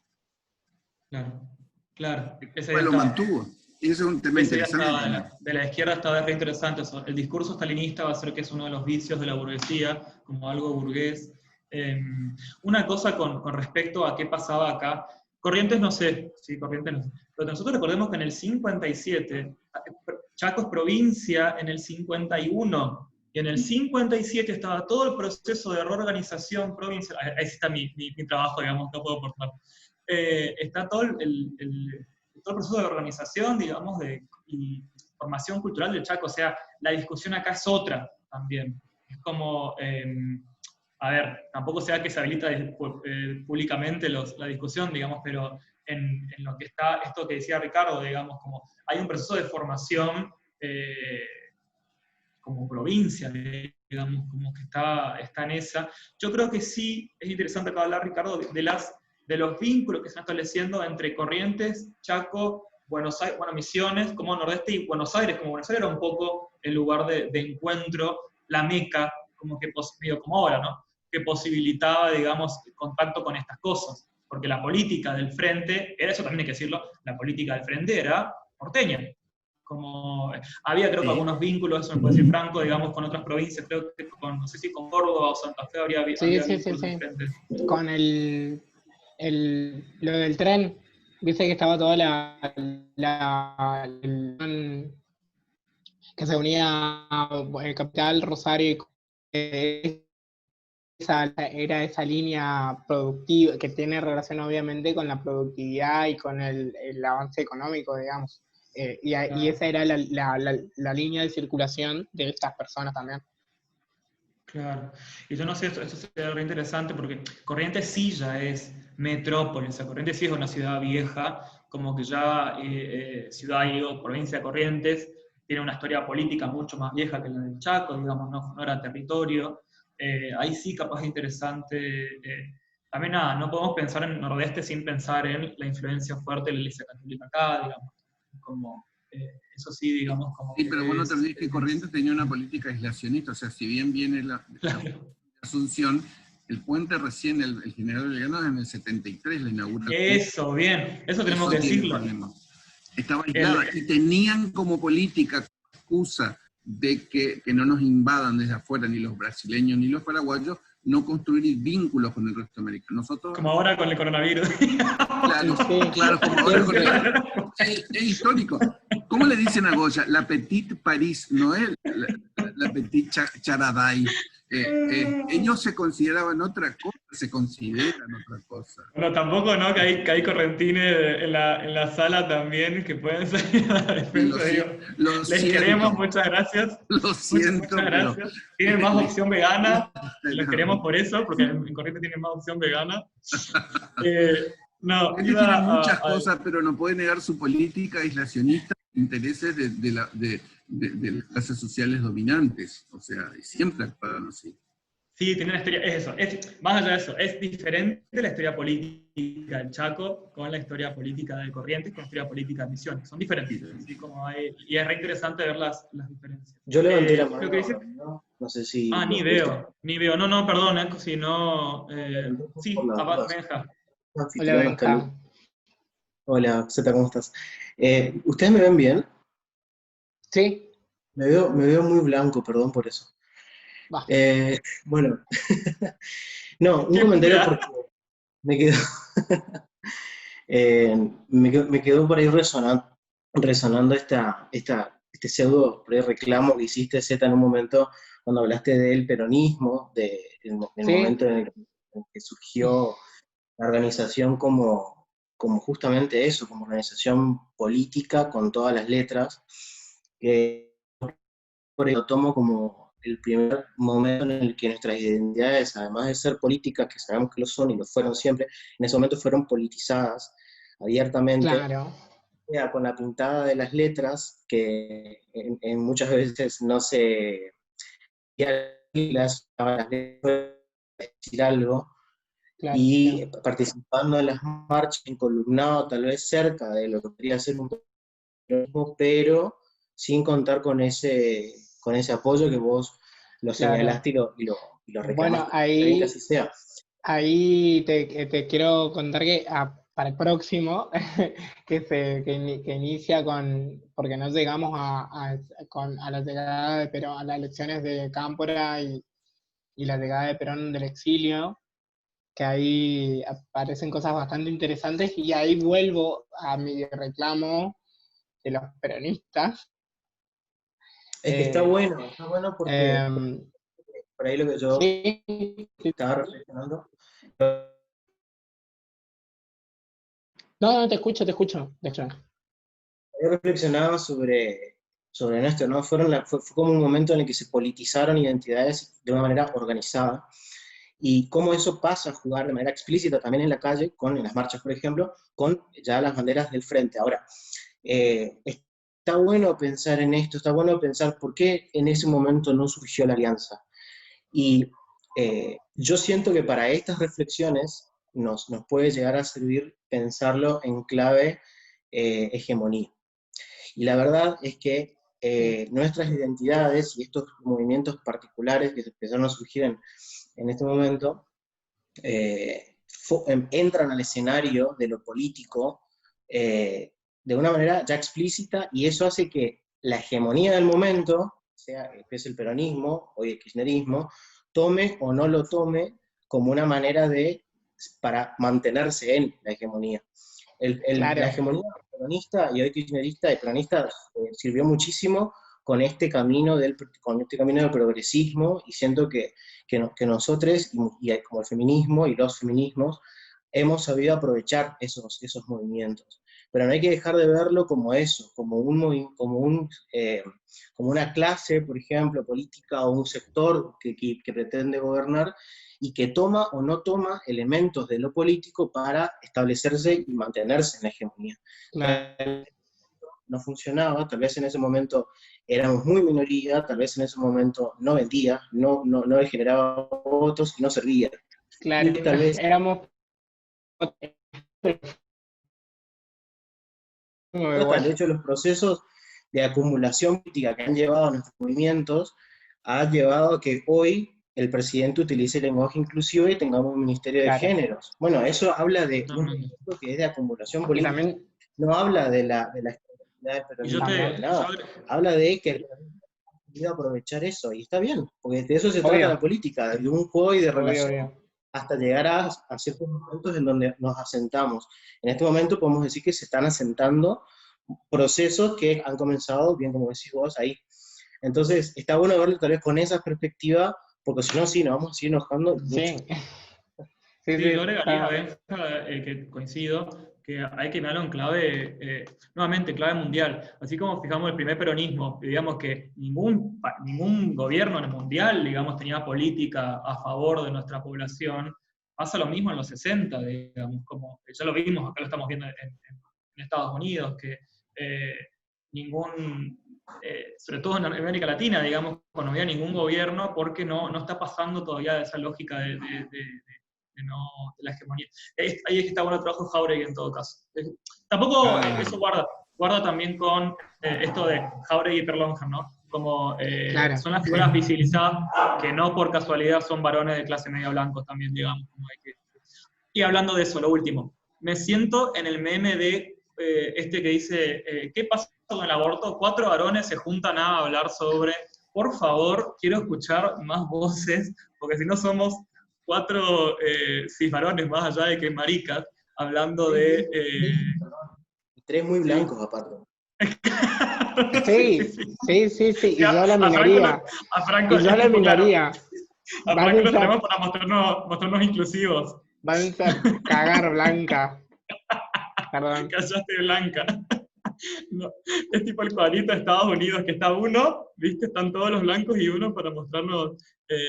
Pero no, en serio, por favor, me interesa mucho escuchar Identidad femenina. otras voces. Sí, o no sé, o otra, digo, cualquier otra identidad, digamos, que no sea, que esté fuera de esto, porque si no quedamos la misma, digamos. Dicho eso, nos tenemos que despedir. dicho eso, como tenemos que... Ahí te hace una pregunta, Luciana, Franco, que podés responder y vamos. ¿Qué dice? Creo que es el reclamo del peronismo este. Ah, no, bueno, en la clase que viene sería ese reclamo, pero las puteadas que ligaron, lo que yo reclamo del peronismo en realidad es porque expulsaron desde el inicio a este Frente de Liberación Homosexual, que trató de vincularse con los peronismos en ese momento, y cuando llega Perón en el 73 en Ezeiza, son expulsados van a tener que venir se van a tener que conectar al próximo capítulo, ¿por qué no? Chau. Sí. Bueno, ahí me da el pie para presentar entonces el siguiente, ¿sí? ¿Por qué corté acá también, o tomé la decisión de cortar en el 73? Porque empieza un proceso a partir del 73 que es ya muy bajón, ¿no? Entonces, como quería dar las buenas noticias, surge el Frente de Liberación Homosexual, pero bueno, ahora a partir tenemos toda la década de los 70, que fue, que es la ilusión y la ruptura total. Entonces, ya para ir adelantando, vamos a hablar de cómo esto es la elección de Cámpora, todas las ilusiones que había alrededor de Cámpora, claro. el tío Héctor, el tío Alberto, ¿no? Todas las ilusiones que había alrededor de la figura del tío, que llega el peronismo, que yo creo que es el peor peronismo que vuelve, es el peor Perón, el que llega en el 74 al poder, y que ya vamos a sostener esta hipótesis, digamos, 2 hipótesis. Primero que lo que pasó en la última dictadura fue un proceso genocida, ¿sí? Como no vamos a sostener la hipótesis de los 2 demonios o de los desbordes, y vamos a hablar sobre eso, y que es un proceso que empieza en el 75 con la presión de independencia también, que es el proceso genocida empieza ya a partir de Isabel Perón en la presidencia. ¿Sí? Entonces vamos a tener este periodo bastante choto. Voy a ver si puedo vincularlo con qué está pasando con las otras dictaduras latinoamericanas también. Ahí es muy interesante recuperar, esto me hizo acordar Ricardo, con, por ejemplo, las yeguas del apocalipsis en Chile, Alemebel, es importantísimo que lo recuperemos, por ejemplo, así que voy a ahondar un poquito en eso. Y obviamente de la persecución específica a la población, como adelantó un poco Franco, esto de los 30.400, como qué políticas específicas tenía para con nuestra comunidad la última dictadura, y que no solamente había eso, sino que había oasis también en la dictadura, ¿sí? Y ahí vamos a ver si podemos recuperar un poco, ahí de la mano capaz de Ricardo, capaz de Hugo, no sé, los carnavales. Yo creo que los carnavales funcionan un poco como ciertos oasis. En Buenos Aires estaba el Tigre funcionaba como lugar de fiestas, entonces como había ciertos oasis, porque si hay algo que van a decir, acabo de traer el libro de Modarelli, si hay algo que podían decir es que ya estábamos acostumbrados a que nos repriman, digamos, entonces como que ya teníamos otras estrategias para los 70. Hasta hay quienes dicen la comunidad que no fue tan diferente a la represión que se venía a la represión de los 70, digamos. Hay quienes dicen eso, digamos, así que vamos a trabajar con eso. Muchísimas gracias hoy, muchísimas gracias Franco, muchísimas gracias Ricardo, Benja también por favor, espero que se animen. Yo sé que es difícil, sí, que es Zoom, que no nos vemos las caras, que tenemos miedo a decir boludeces, pero las preguntas son re importantes y genera realmente un intercambio. Y me quiero escuchar menos, ¿sí? Como ese es el pedido que les doy a ustedes, me quiero escuchar menos la vez que viene.